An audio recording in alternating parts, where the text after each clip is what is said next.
এখন অনেক রাত, চারদিকে অন্ধকার, আকাশের তারা মিটমিট করে জ্বলছে। চোখে ঘুম আসছে না, শুধু কি সব ভাবনা এসে মনে ভিড় করছে।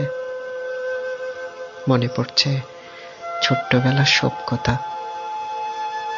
ছোটবেলার একটা কথাই বেশি পড়ছে মনে। জানি না কোনো দিন কি দেখা হবে তার সনে।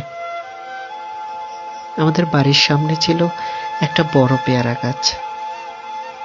আমি আর সে মিলে দোলনা ঝুলিয়ে সারাদিন সময় করতাম পাচ।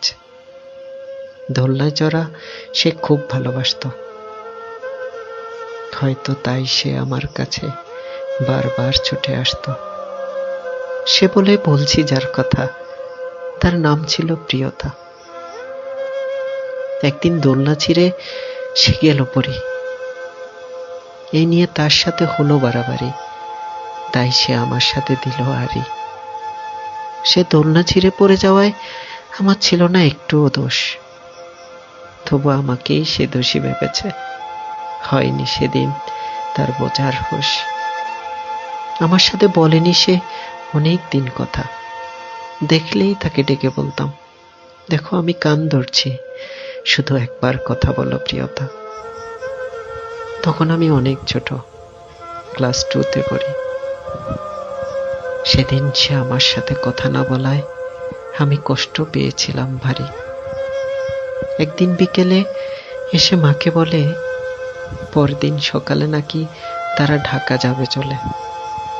ঢাকা কোথায়, কাকে বলে জানতাম না আমি, শুধু বুঝলাম হয়তো অনেক দূরে। মাকে মিথ্যে পেট ব্যথা বলে সেদিন আমি যাইনি স্কুলে। সেদিন আমি বারান্দায় ছিলাম দাঁড়িয়ে।